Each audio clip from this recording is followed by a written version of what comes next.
En el año 1430, cuando el ejército salió a conquistar las cumbres montañosas, parecía que las acciones militares habían concluido. Ni enemigos ni resistencia, solo un estrecho camino que llevaba a casa. ¿Qué se escondía tras esta aparente tranquilidad? Muchos ojos que los observaban desde los primeros meses estaban preparando una trampa que posteriormente resonaría por toda Europa. Piedras cuidadosamente colocadas en ciertos lugares crearon trampas complicadas en el camino.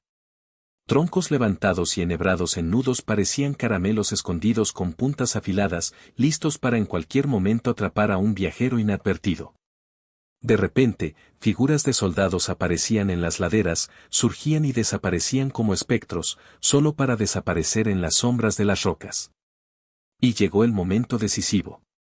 30.000 caballería pesada, infantería y tropas nobiliarias avanzaron por ese estrecho sendero de montaña. Y en ese instante, el cielo pareció desintegrarse. Pero no fue un estruendo de truenos, sino derrumbes de rocas. Los caballos relincharon desesperados, las ruedas de los carros se rompieron como cristales quebrados. Las órdenes inspiradas se perdieron en el eco, como un sonido que desaparece. Lo que antes parecía un grandioso espectáculo de fuerza, basado en la creencia de que los enemigos temblarían de miedo, ahora se convertía en una huida masiva que atravesaba todo el ejército. Pero cada camino estaba bloqueado, cada incursión fue rechazada. La trampa se cerró por completo. No era una pelea por la gloria, ni un enfrentamiento de héroes. Era una lección tallada en la misma tierra. En el año 1430, cuando el arriesgarse se convirtió en un error mortal. A principios del siglo XIV, en Europa del Este, las fronteras no eran líneas fijas en el mapa. Allí se libraba un juego diplomático y de influencia que era flexible y complejo. Las fronteras representaban ideas y acuerdos, no solo marcas.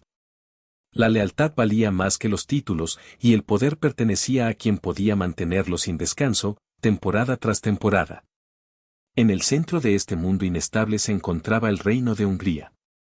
No caía en el caos, al contrario, se expandía. Tras largos años de conflictos internos, la corona húngara reforzó su posición.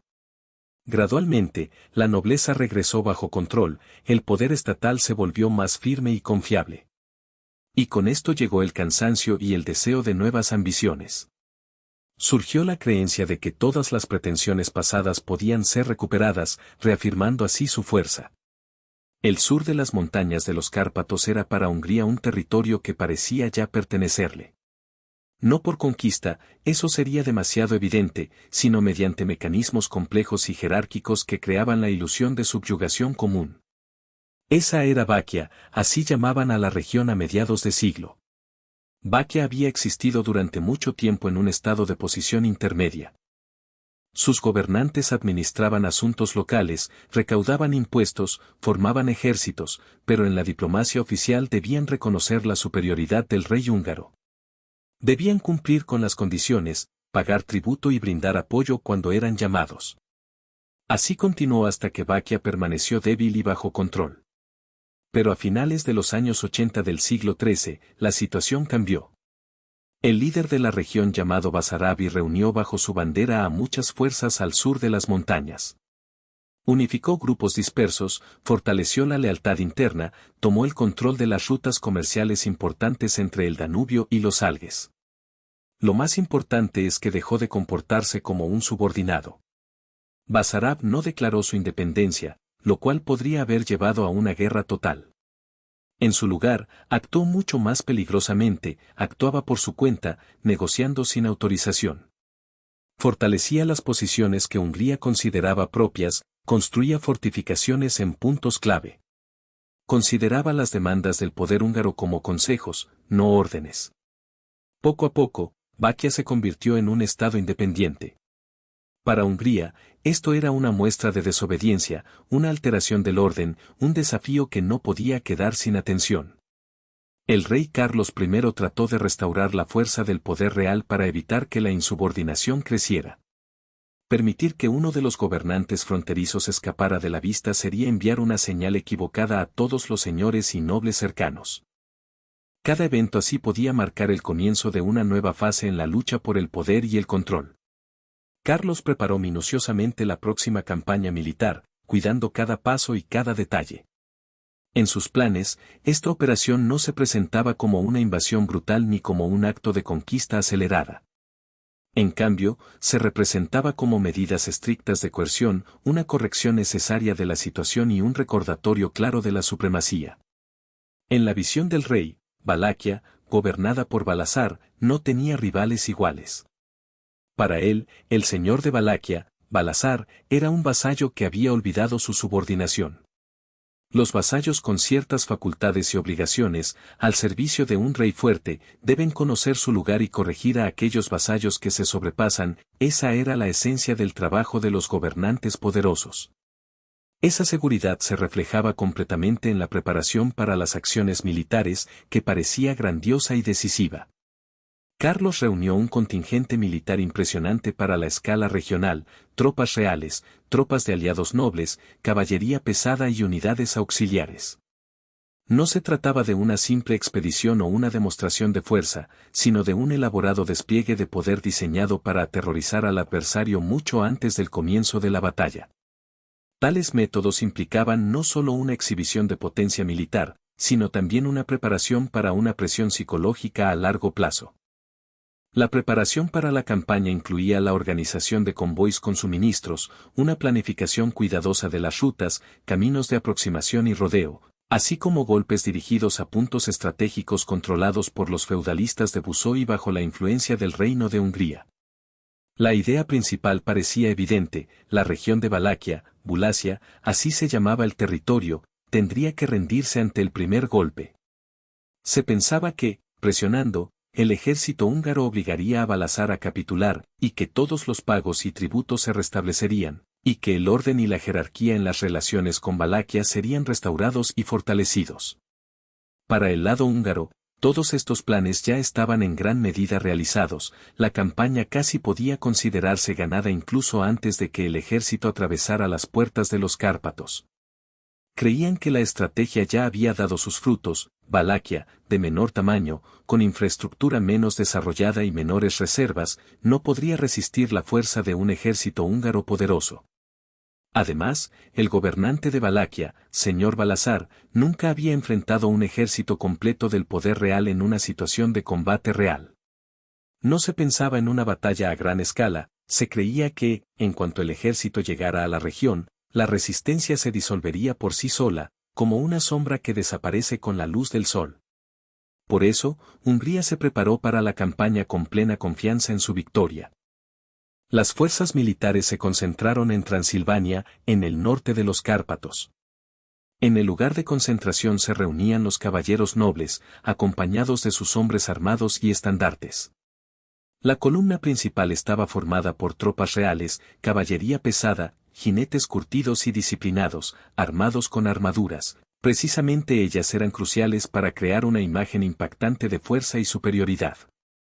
Este contingente militar parecía creado para demostrar la dominación, para avanzar y infundir temor con su mera presencia. Su base era el impulso no tanto hacia la discreción, sino hacia una potencia evidente que podía resolver el problema solo con su aspecto. Detrás de la caballería estaban los arqueros, los ingenieros y una larga fila de convoys, camiones y carromatos remolcados llenos de provisiones, herramientas, armas de reserva y todo lo necesario para llevar a cabo una campaña táctica. En esencia, el plan era simple: avanzar en línea recta, cruzar la frontera de Bulacia, seguir las rutas elegidas y, al llegar a los lugares clave, mostrar su poder y autoridad. No había lugar para maniobras envolventes ni esquinas ocultas. Toda la estrategia se basaba en la convicción de la superioridad y en la necesidad de demostrar la potencia. En Hungría consideraban que no se necesitaba un secretismo excesivo ni trampas ingeniosas, todo estaba dirigido a un objetivo sencillo y claramente comprensible: mostrar la fuerza y obligar al enemigo a rendirse. Cuando comenzó la marcha hacia el sur de los Cárpatos, el movimiento fue tranquilo, decidido y estrictamente organizado. La columna avanzaba contenidamente, siguiendo un orden preplanificado. Los exploradores avanzados partían adelante, no para detectar al enemigo, porque no se esperaba encuentros sorprendentes, sino para verificar el estado de los caminos y las rutas de avance. Nadie sabía si en ese momento había enemigo en el camino, y, aparentemente, ni siquiera se esperaba. Lo más importante era que el enemigo por ahora no mostraba signos de resistencia. De esta manera, Hungría consolidó su posición, creyendo que la victoria ya estaba prácticamente asegurada, y centró toda su fuerza en demostrar su superioridad y ejercer presión psicológica para someter a la resistencia del enemigo incluso antes de que se moviera tímidamente. Desde el punto de vista de los comandantes húngaros, la situación alrededor de Bak parecía ingenua, casi silenciosa, con una sensación de vacío y ausencia de movimiento vivo. Esa sensación de vacío se percibía como un signo de indecisión y, más bien, de falta de disposición para el enfrentamiento. Consideraban que Basarab evitaba los conflictos abiertos porque entendía perfectamente que no podría salir victorioso. Justo esa falta de resistencia reforzaba su confianza en que la ofensiva terminaría sin batalla, sin enfrentamiento decisivo, simplemente una demostración viva de que todo en definitiva sería resuelto en silencio y sin derramamiento de sangre. Sin embargo, en las regiones del sur, más allá de las montañas, estos mismos acontecimientos se percibían de manera completamente diferente.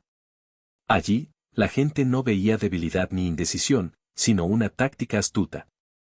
Basarab no veía ante sí una fuerza insuperable, sino un movimiento comprensible y predecible, que se podía engañar o rodear fácilmente.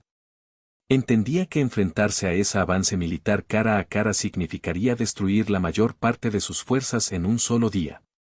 Por eso, elegía otro camino, una acción que, desde fuera, parecía casi no ser resistencia. No ordenaba bloquear todas las vías, ni concentraba grandes fuerzas para una defensa feroz. No intentaba disputar el avance del enemigo en cada paso. En cambio, Basarab daba instrucciones para crear condiciones que permitieran no detener el avance, sino complicarlo al máximo. En los pueblos situados a lo largo de las rutas previstas, comenzaban a retirar en secreto los suministros, a transportar la comida para protegerla de los invasores, y a llevar los animales a los bosques y colinas para esconderlos de la vista del enemigo. Los caminos eran controlados, pero no bloqueados, solo se mantenía una vigilancia constante sobre ellos. Las autoridades y los líderes locales intercambiaban información de manera discreta y cautelosa, para que el enemigo no pudiera descubrir sus verdaderas intenciones. Todo esto tenía un único objetivo, no detener el avance del ejército, sino hacerle creer que la situación estaba bajo control, que no había resistencia, que todo iba según lo planeado. En esta etapa, aún no era una trampa verdadera.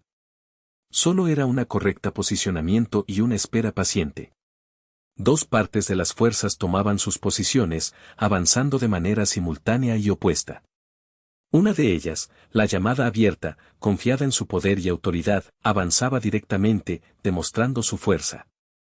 La otra, la que se adaptaba al entorno, remodelaba el paisaje a su alrededor, creando nuevas condiciones y un equilibrio interno. Ninguna de las partes había aún levantado armas ni entrado en combate abierto, pero ya se estaban formando los contornos de un conflicto que más tarde sería visible para todos. Y, como es habitual, es importante entender que cuando una de las partes se expresa completamente, dando un paso decisivo en una dirección determinada, cambiar su rumbo se vuelve mucho más difícil con cada kilómetro recorrido. Cuanto más se internaba el ejército húngaro en las tierras enemigas, más empezaba a percibirse la falta de lógica y el comportamiento distinto de la campaña, diferente a lo esperado. Todavía no había ni masacre, ni línea del frente, ni un enemigo listo para la batalla final. En cambio, la nación comenzaba a sentir algo mucho más inquietante, la desaparición, el vacío, la ausencia de esos recursos sobre los cuales parecía basarse su apoyo y capacidad de combate. Pequeñas aldeas y pueblos en los que debía asegurarse al menos una alimentación mínima resultaban completamente vacíos. Los almacenes y graneros, destinados a almacenar suministros, se volvían inertes, su contenido desaparecía literalmente durante una noche. Los animales, que anteriormente se mantenían para alimentarse y trabajar, desaparecían sin dejar rastro. Al principio, esto se percibía más como un inconveniente temporal. Los exploradores informaron de asentamientos abandonados, y los comandantes supusieron que los habitantes huían por miedo y peligro, buscando refugio. Parecía lógico, parecía normal. Pero, a medida que pasaban los días, ese patrón empezó a ser cada vez más difícil de ignorar. La vacuidad se volvía demasiado constante, demasiado intencional, como si todo lo que ocurría no fuera casualidad, sino una acción consciente. La distribución de alimentos y recursos a lo largo de la cadena de suministro se estiraba cada vez más, lo que inevitablemente complicaba la logística. Cuando las fuentes habituales de suministro se agotaban, las unidades debían depender más de los transportes de lo planeado, lo que provocaba una ralentización en los avances. Aunque el ejército aún parecía poderoso y capacitado para luchar, se sentía más pesado, más lento, y en tierras extrañas y de difícil paso, esa pesadez no se percibía como una ventaja. La falta de contacto con el enemigo se convirtió en una fortaleza para el mando, generando tensión interna y ansiedad. Los guerreros se volvieron más vigilantes, los comandantes, más inseguros en sus supuestos. Los atormentaba la incertidumbre: ¿retrocede Basarab? ¿Prepara un ataque sorpresa? ¿Considera abrir negociaciones? Ninguno podía dar una respuesta precisa, y esa duda se filtraba silenciosamente entre sus filas. Mientras tanto, la atmósfera en las cercanías continuaba intensificándose. Los caminos se estrechaban de repente, como si la misma naturaleza jugara con las tropas, reduciendo el espacio para maniobrar. Los senderos entre bosques y matorrales se volvían más sinuosos. Las colinas, que en los mapas prometían llanuras planas, empezaban a elevarse de repente, no mucho, pero lo suficiente para alterar el orden habitual. Las pendientes de los Cárpatos, que aún no se habían convertido en montañas propiamente dichas, pero que ya eran capaces de desbaratar la formación del ejército, obstaculizaban su movimiento sin obstáculos. Al unirse en columnas más compactas, las unidades disminuían en tamaño, su visibilidad se volvía más pequeña y las conexiones entre las diferentes partes se volvían más lentas y frágiles. Todo esto no solo cambiaba la dinámica del avance, sino que también creaba la sensación de que el enemigo ya no era tan simple como parecía al principio. Sin embargo, el enemigo nunca apareció. Según los comandantes húngaros, esta circunstancia provoca más incomodidad que preocupación. En su comprensión, la fase activa de la campaña sigue su curso según lo planeado. Basarab evita el enfrentamiento directo, retrocediendo cada vez más en las tierras tomadas. Es como si sintiera que el espacio detrás de él se estrecha y que en cualquier momento tendrá que enfrentarse a un peligro real.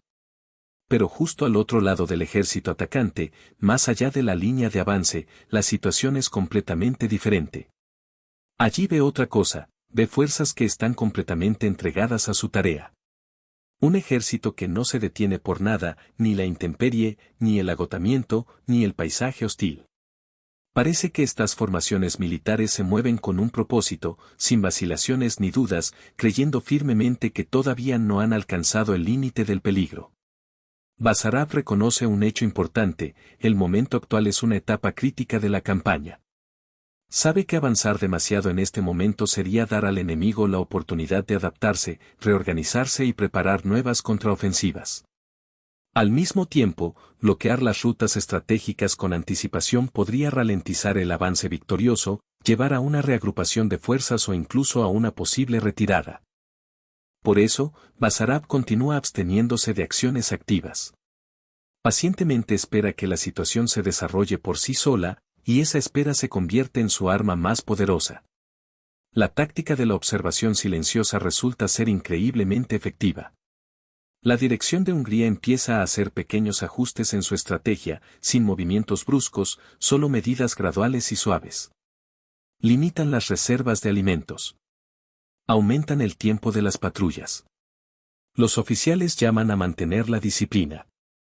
Pero en el fondo, en el alma de los soldados, ya se siente un cambio, su moral cae silenciosa pero segaramente.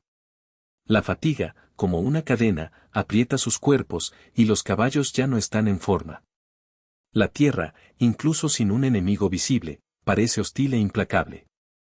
Este momento a menudo se vuelve un punto de inflexión en las campañas militares, no porque el ejército sufra derrotas, sino porque el cansancio y la incomodidad empiezan a hacer su efecto. Y, sin embargo, las tropas húngaras continúan avanzando con insistencia, pues retroceder ahora significaría admitir que algo salió mal. Y ese reconocimiento complicaría la línea política y estratégica, ya que implicaría que su enemigo, Basarab, no es tan débil como pensaban anteriormente. De cualquier manera, el ejército sigue adelante, hacia un territorio que parece desesperado, sin enfrentamientos militares, sin reservas, sin metas estratégicas claras. No saben que la ausencia del enemigo en este momento no es resultado de una negligencia o debilidad, sino de un trabajo preparatorio. El comienzo de noviembre del año 1330 marcó el momento en que la campaña cruzó una frontera importante. Esto ocurrió no en el campo de batalla ni durante un combate, sino dentro de las estructuras de mando. En esta etapa, por fin, la realidad comenzó a superar las expectativas. El ejército había avanzado lo suficiente para confirmar su presencia, pero no tanto como para lograr la capitulación total del enemigo. Las provisiones de comida se estaban agotando, los caballos estaban cansados, las tierras a su alrededor no proporcionaban ni alimentos, ni refugios, ni enemigos visibles que debieran vencer. Seguir avanzando resultaba cada vez más irracional y el riesgo de quedarse sin recursos, cada vez más peligroso. En momentos así, solía ser decisión detener la campaña para evitar una catástrofe. Por esta razón, el rey de Hungría, Carlos de Anjou, decidió retirarse. Oficialmente, esto se llama una retirada controlada, ya que su objetivo era mantener las fuerzas, demostrar su autoridad y evitar pérdidas. El éxito en evitar un enfrentamiento con el enemigo y la preparación para el invierno hicieron que este paso fuera justificado. En teoría, la decisión parecía lógica y acertada. En la Edad Media, raramente los ejércitos sobrevivían mucho tiempo en territorios hostiles sin sufrir pérdidas. Las enfermedades se propagaban rápidamente, la disciplina se debilitaba gradualmente y los suministros de comida y agua se agotarían. Realizar una retirada limpia y organizada era la única forma de mantener la capacidad combativa y evitar pérdidas innecesarias. Y, en ese momento, todo fue exactamente así, se daban órdenes, se reorganizaban las formaciones en columnas, el ejército giraba al norte hacia los pasos de los Cárpatos, desde donde había llegado a Villa. Los exploradores avanzaban para precisar las rutas. Los comandantes se concentraban en mantener el orden, y en ese momento los soldados volverían a sentir confianza, lo peor ya había pasado y estaban de camino a casa. Pensaban que lo más difícil había quedado atrás, y pronto regresarían a su hogar.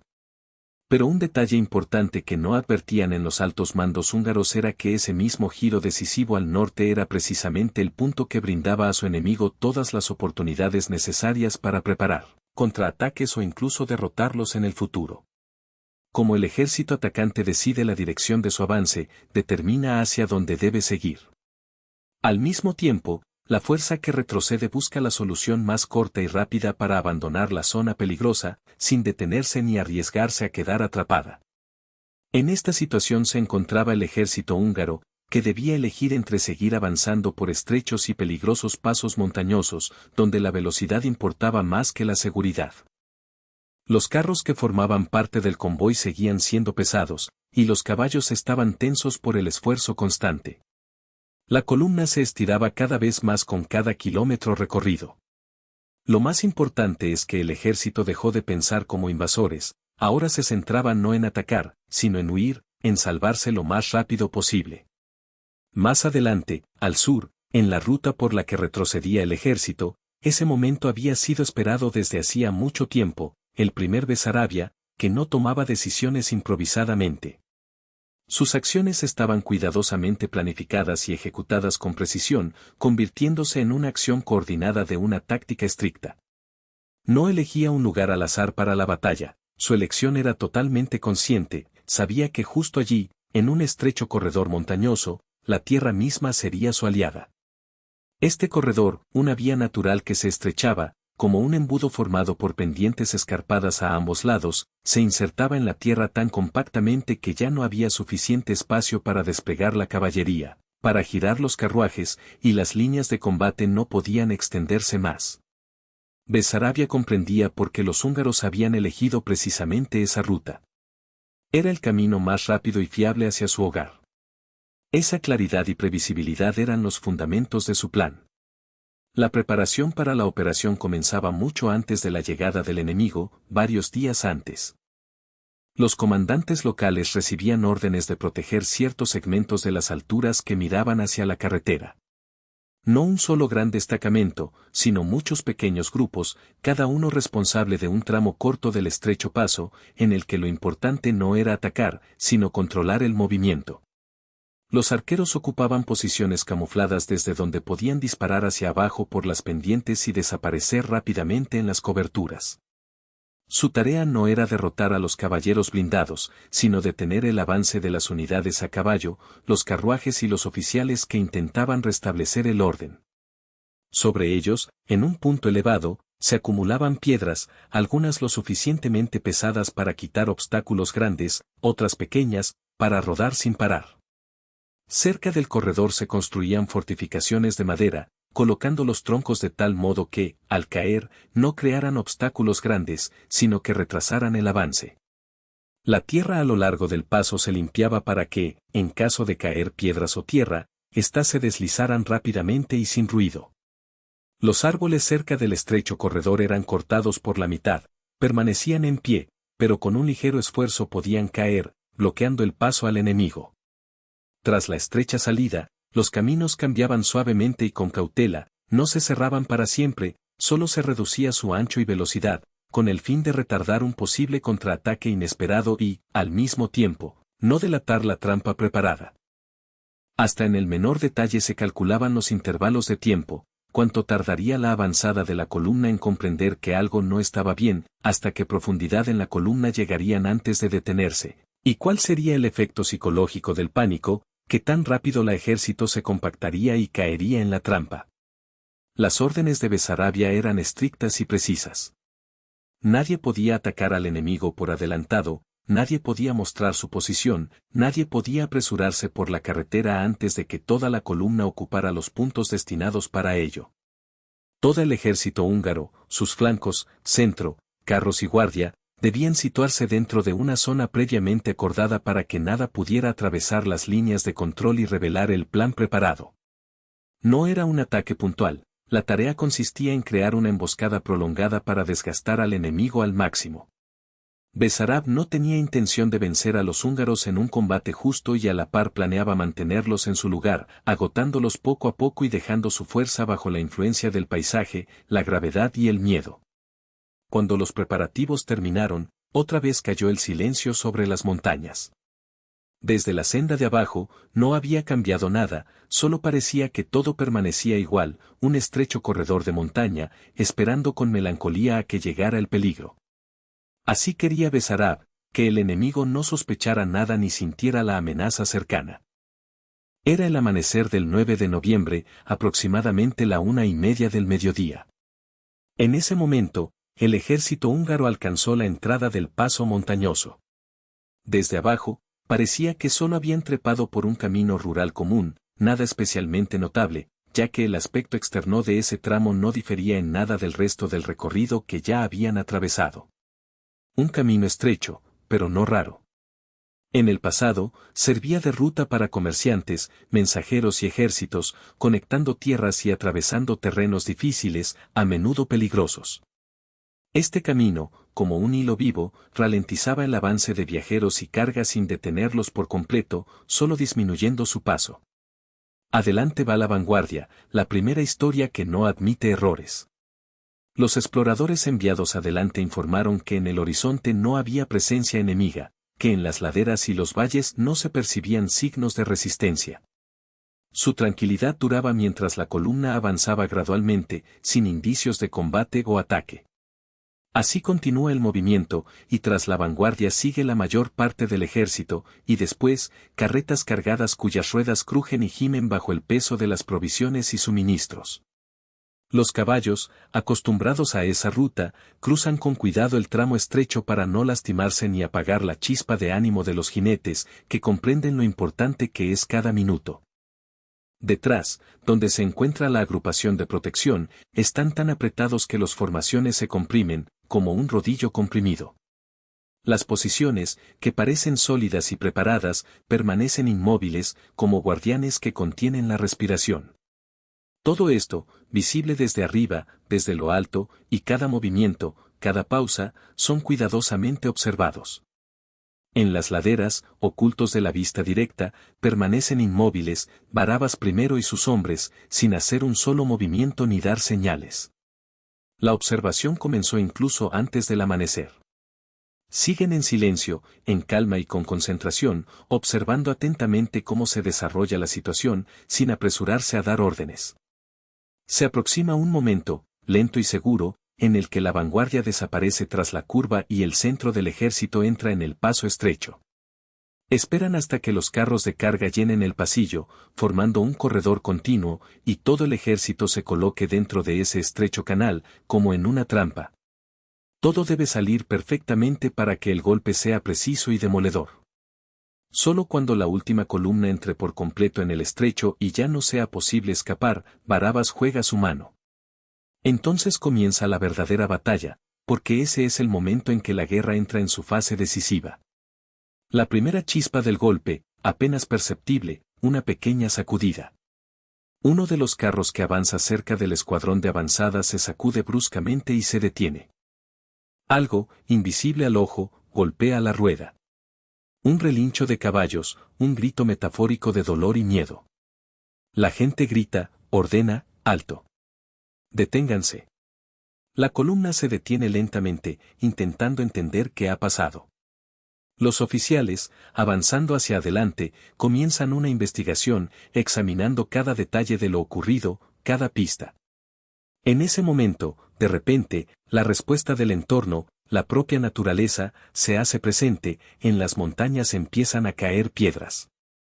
Las paredes de la ladera, como una prueba visible del destino, lanzan piedras hacia abajo, no solo derrapando, sino soltando con una fuerza y precisión deliberadas que alcanzan sus objetivos. Grandes bloques de piedra vuelan en todas direcciones, destrozando los carros, con caballos que mueren aplastados por las rocas, y hombres que se encuentran en el epicentro de la tormenta dispersados en diferentes direcciones o quemados bajo el peso de la destrucción. Algunos grupos de guerreros, atrapados en una trampa mortal, separados por la muerte y la pérdida provocada por los proyectiles, ven cómo sus posiciones se desmoronan. Mientras aún no se han dado órdenes, ya vuelan flechas, cientos de flechas que parecen olas cubriendo las posiciones, disparadas desde todas partes, desde distintas alturas, ángulos y distancias. Los primeros objetivos son los caballos, especialmente los que arrastran los carros. En cuanto las criaturas caen, el camino queda completamente bloqueado. Las siguientes víctimas son los equipos de los carros y los oficiales que intentan recomponer el caos y restablecer el orden. Las flechas se acumulan en las víctimas, mientras los caballeros armados, intentando avanzar contra el enemigo, abren fuego desde hendiduras apenas visibles, disparan a los árboles, buscando objetivos ocultos. Los escudos, levantados en un combate desesperado, no pueden proteger contra las piedras que caen, e incluso los jinetes no logran encontrar suficiente espacio para lanzar un ataque. La infantería lanza un desesperado esfuerzo por subir la ladera, atravesando peligros, pero, al retroceder, se enfrenta a una resistencia cada vez mayor. Toda la formación comienza a desintegrarse, las tropas en la vanguardia se ven obligadas a retroceder, manteniendo a raya al enemigo, mientras las filas traseras, encontrando una barrera, intentan avanzar. El espacio desaparece ante los ojos, todo se comprime, y el caos invade cada corazón. El pánico, el miedo provocado por esta situación inimaginable, se apodera del ejército más rápido de lo que pueden dar órdenes. Con la columna comprimida, entran en acción los medios ya preparados, troncos y tablas, que estaban cerca. Comienzan a rodar, saltando y estrellándose contra los escudos y la armadura, provocando gritos de terror y dolor. Los fragmentos vuelven a dispersarse entre la multitud, rompiendo huesos, destrozando escudos, obstruyendo aún más el camino. El sonido de estas destrucciones llena el paso, piedra contra metal, madera contra armadura, gritos contra rocas, extendiendo su eco por las montañas. Para mediodía, se revela una verdad importante: el ejército enemigo no es atacado desde una dirección concreta, ellos mismos son parte de la tierra que lucha contra ellos. Esto no es un ataque del enemigo, sino un ataque de la propia naturaleza, de su furiosa e implacable fuerza. Por la noche, la destrucción continúa, aunque con menor velocidad.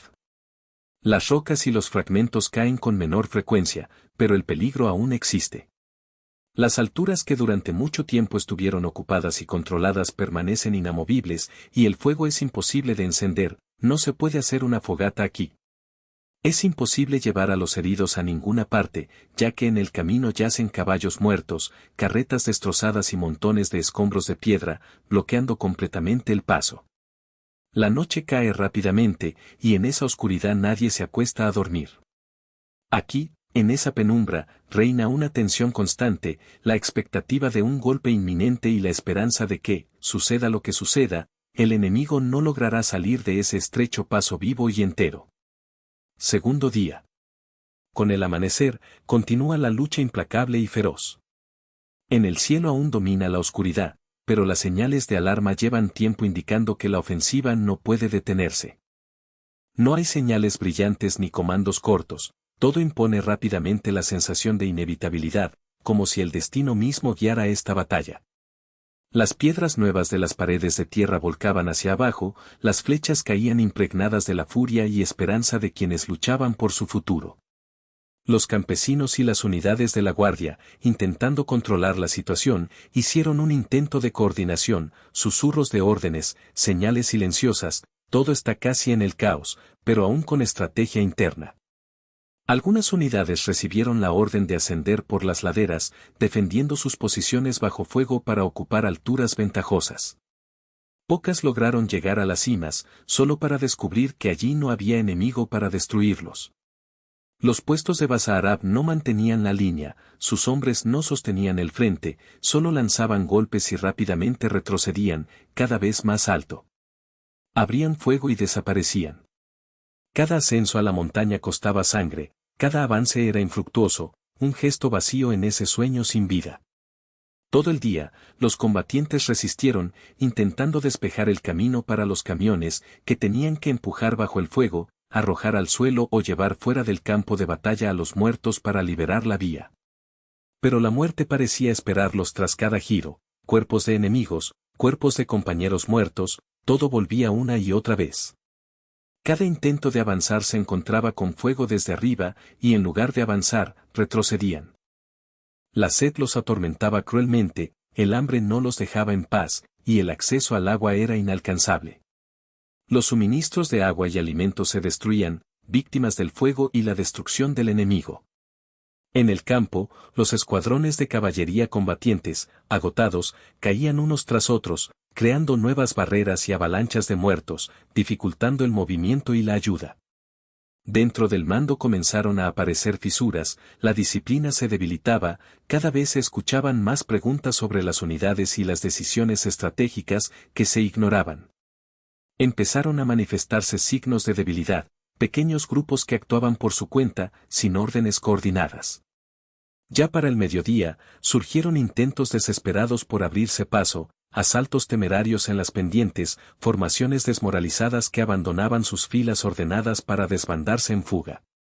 La mayoría de estos intentos terminaban en fracaso, los enemigos repelían los ataques y hacían retroceder a los combatientes. En este estado desgarrado y agotado se hacía evidente la verdad, no tenían como objetivo vencer, solo peleaban por sobrevivir. La noche más oscura en el campo se fundía con el silencio, el sonido de los moribundos era cada vez menor, y en la quietud la temperatura descendía aún más, llenando el ambiente de un aire más frío y siniestro. Comenzó el tercer día. El calor desapareció, solo quedaba el cansancio, el agotamiento, e incluso las manos temblaban al hablar de protección con escudos. Los arcos estaban tensos, las flechas no lograban atravesar completamente a los objetivos, los rostros se palidecían por la sed, en todo se leía el desgaste. La lucha continuaba, pero ahora los ataques eran más selectivos. Piedras frescas alcanzaban a las congregaciones de enemigos, y las flechas volaban hacia quienes intentaban organizarse y resistir. Ya no se buscaba el caos, ahora era una presión paulatina e implacable, una campaña agotadora que destruía las fuerzas del enemigo paso a paso. Los combatientes basarabos se reemplazaban entre sí, soldados frescos llegaban para sustituir a los agotados, y los guerreros se turnaban en una cadena de fatiga. A diferencia de ellos, el ejército húngaro no disponía de esa posibilidad, no había reservas ni nada que pudiera disipar el cansancio, reemplazar a los heridos o dispersar a las fuerzas dispersas. Durante la noche, pequeños grupos se escapaban por las colinas, dejando tras de sí rastros de armas abandonadas, tropas en fuga y señales de alarma. Algunos lograban escapar, otros quedaban atrapados. Quienes lograron huir llevaban historias terribles, propagándose entre sus compañeros, sembrando miedo y pánico entre los que quedaban, incluso los pocos que consiguieron escapar cargaban con el horror por sus vidas y por el destino de los demás. En el centro de los acontecimientos seguía estando el rey de Hungría, Carlos I, que aún vivía, aunque su guardia apenas lograba mantener un anillo a su alrededor que se estrechaba cada hora. Cuando los signos del poder real se volvieron blanco de los disparos enemigos, eran rápidamente rechazados a un lado. El propio rey se convertía en un soldado común, luchando por su vida entre prisioneros y nobles. Hasta ese día, el ejército húngaro ya no era una unidad cohesionada, eran grupos dispersos, fragmentos y supervivientes, rechazados y desconectados unos de otros. Sin embargo, la trampa permanecía cerrada, el camino bloqueado, ninguno de los caminos construidos lograba avanzar más allá. Ya no era necesario luchar en la batalla en sí, todo se redujo a una guerra agotadora e invisible, donde se decidía el destino de cada superviviente. Los que quedaron atrás eran solo grupos dispersos que, sorprendidos y en retirada hacia las colinas, dejaban atrás armaduras, armas y pendones. Algunos se marchaban durante la noche, arrastrándose forzosamente para evitar al enemigo o ruidos sospechosos, esperando que llegara el silencio para poder huir.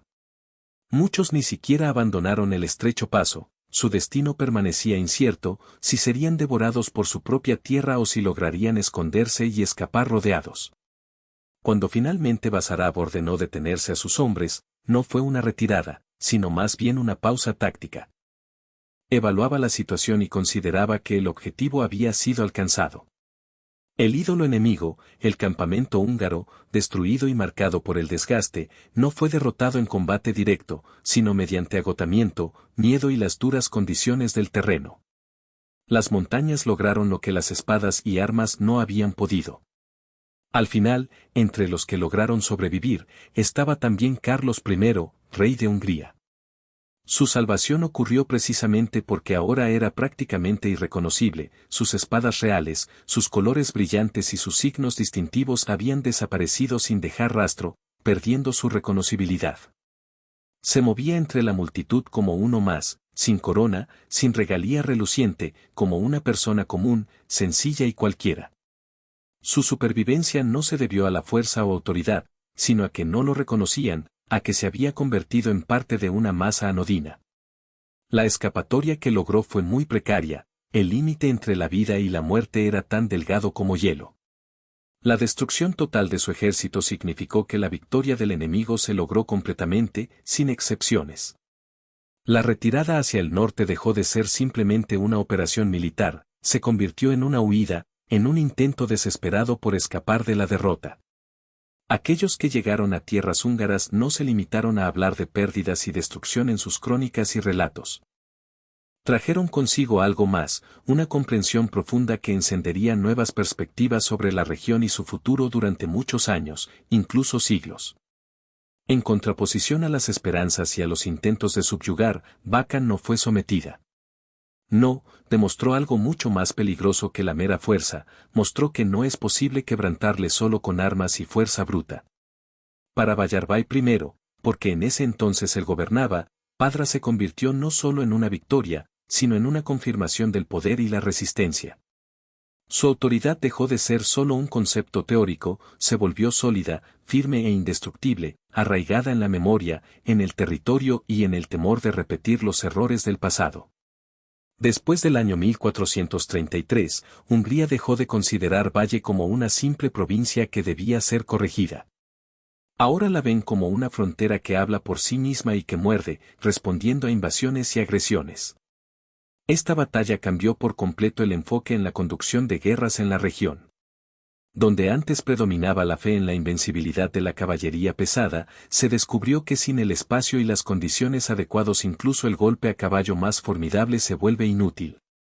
Los grandes ejércitos demostraron ser vulnerables cuando el movimiento estaba restringido y la posibilidad de retirada era inexistente.